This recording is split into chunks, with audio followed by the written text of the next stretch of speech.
Hello ಎಲ್ಲರಿಗೂ, ನಾನು doctor Sneha, Shreeshma fertility centre Bengaluru. So ಒಬ್ಬರು 38-year-old ಲೇಡಿ ಬಂದಿದ್ದರು. ಅವ್ರಿಗೆ ಪೀರಿಯಡ್ಸ್ ಇರೆಗ್ಯುಲರ್ ಇದೆ ಮತ್ತು ತುಂಬ ಹೆವಿ ಫ್ಲೋ ಹೋಗ್ತಾ ಇದೆ ಮತ್ತು ಪೇನ್ ಇದೆ ಪೀರಿಯಡ್ಸ್ ಟೈಮಲ್ಲಿ ಅಂತ ಹೇಳಿಬಿಟ್ಟು ಆಲ್ಮೋಸ್ಟ್ 1.5 ತಿಂಗಳಿಂದ ಯಾವ ಮಾತ್ರೆ ತೊಗೊಂಡ್ರು, ಯಾವ ಇಂಜೆಕ್ಷನ್ ತೊಗೊಂಡ್ರು ಬ್ಲೀಡಿಂಗ್ ನಿಲ್ತಾ ಇಲ್ಲ, ತುಂಬ ಹೆವಿ ಫ್ಲೋ ಇದೆ ಅಂತ ಬಂದಿದ್ದರು.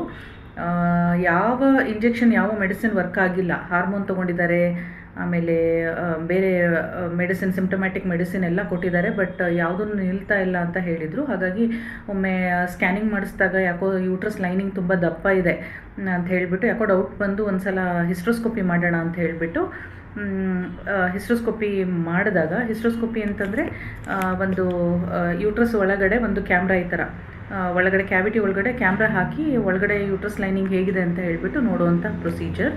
ಸೊ ಅದನ್ನು ಹಿಸ್ಟ್ರೋಸ್ಕೋಪಿ ಮಾಡಿದಾಗ ಅಲ್ಲಿ ಯಾಕೋ ಸ್ವಲ್ಪ ಡೌಟ್ ಬಂತು. ಆ ಯೂಟ್ರಸ್ ಲೈನಿಂಗು ಹೇಗೆ ಹೆಲ್ದಿಯಾಗಿ ಕಾಣಬೇಕು ಆ ಥರ ಕಾಣಿಸ್ತಿರ್ಲಿಲ್ಲ. ಒಂಥರ ತುಂಬ ಮೆಲ್ಟ್ ಆಗಿರುತ್ತಲ್ಲ, ಎಲ್ಲ ತುಂಬ ಕರಗಿರುತ್ತಲ್ಲ ಯೂಟ್ರಸ್ ಲೈನಿಂಗು, ಆ ಥರ ಒಂದು ಕಾಣಿಸ್ತಾ ಇತ್ತು. ಹಾಗಾಗಿ ನಾನು ಯೂಟ್ರಸ್ ಲೈನಿಂಗನ್ನು ಅದನ್ನು ಬಯೋಪ್ಸಿಗೆ ಕಳಿಸಿದಾಗ ಆ ಬಯೋಪ್ಸಿನಲ್ಲಿ ಯೂಟ್ರಸ್ ಲೈನಿಂಗ್ದು ಕ್ಯಾನ್ಸರ್ ಇದೆ ಅಂತ ಗೊತ್ತಾಗಿದೆ. ಅದು ಅರ್ಲಿ ಸ್ಟೇಜಲ್ಲಿದೆ.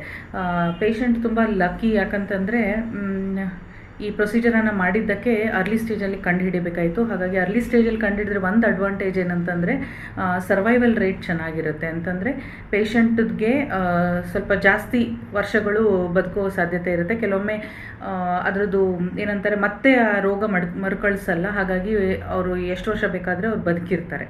ಸೊ ಮತ್ತು ಯೂಟ್ರಸ್ ತೆಗೆಯೋ ಸರ್ಜರಿಯನ್ನು ಮಾಡಬೇಕು. ಅದಾದ ನಂತರ ಇನ್ನು ರೇಡಿಯೋಥೆರಪಿ ಅವೆಲ್ಲ ಕೆಲವು ಇನ್ನು ನಡೀಬೇಕು.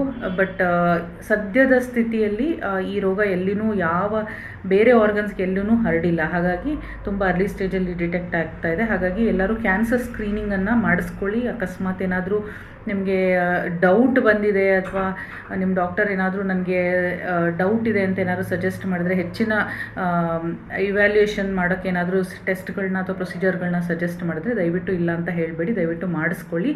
ಅರ್ಲಿ ಹಂತದಲ್ಲಿ ಮಾಡೋದೇ ಬೆಟರ್. ಮತ್ತು ಒಳ್ಳೆಯ ಹೆಲ್ದಿ ಲೈಫ್ ಸ್ಟೈಲ್ ಇದು ಮಾಡಿ, ವರ್ಕೌಟ್ ಮಾಡಿ, ಆಮೇಲೆ ಒಳ್ಳೆಯ ಆಹಾರ ಮನೆಯಲ್ಲೇ ನೀವು ಅಡುಗೆ ಮಾಡಿಕೊಂಡು ತಿನ್ನಬೇಕು. ಈವನ್ ಯಂಗ್ಸ್ಟರ್ಸ್ಗೂ ಅದನ್ನೇ ಹೇಳ್ತೀನಿ ನಾನು. ಆದಷ್ಟು ನೀವೇ ಅಡುಗೆ ಮಾಡ್ಕೊಂಡು ತಿನ್ನಿ, ಹೊರಗಡೆಯಿಂದ ಮಾಡಿದ್ದನ್ನು ಬೈ ಮಾಡಿ ತಿನ್ನಬೇಡಿ. ಮತ್ತು ತುಂಬ ಪ್ಯಾಕ್ ಆಗಿರುವಂಥದ್ದು ಫ್ರೋಝನ್ ಫುಡ್ಗಳನ್ನ ಜಾಸ್ತಿ ತಿನ್ನಬೇಡಿ. ಆಮೇಲೆ ಆದಷ್ಟೂ ನೀವೇ ಹೆಲ್ದಿಯಾಗಿ ಮಾಡ್ಕೊಂಡು ನೋಡೋದಕ್ಕೆ ಟ್ರೈ ಮಾಡಿ. ಆಮೇಲೆ ರೆಡಿಲಿ ಅವೈಲೇಬಲ್ ಫುಡ್ಸ್ಗಳು ಏನು ಟೈಮ್ ಇಲ್ಲ ಮಾಡ್ಕೊಳ್ಳೋಕ್ಕೆ ಅಂತ ಹೇಳ್ಬಿಟ್ಟು ಏನು ಸಿಕ್ಕಿದ್ದನ್ನೆಲ್ಲ ತಿಂತಾ ಹೋದರೆ ಸಮಸ್ಯೆಗಳಾಗುತ್ತೆ. ಆಮೇಲೆ ಮಿಲ್ಕ್ ಆ್ಯಂಡ್ ಮಿಲ್ಕ್ ಪ್ರಾಡಕ್ಟ್ಸ್ ಬಗ್ಗೆ ಸ್ವಲ್ಪ ಹುಷಾರಾಗಿರಿ. ಈವನ್ ನಾನ್ ವೆಜ್ ಈಟರ್ಸ್ ಸ್ವಲ್ಪ ಕಡಿಮೆ ಮಾಡಬೇಕು. ಸೊ ಇವೆಲ್ಲ ಹೆಲ್ದಿ ಲೈಫ್ ಸ್ಟೈಲನ್ನು ಅಡಾಪ್ಟ್ ಮಾಡ್ಕೊಳ್ಳಿ ನೀವು. Thank you.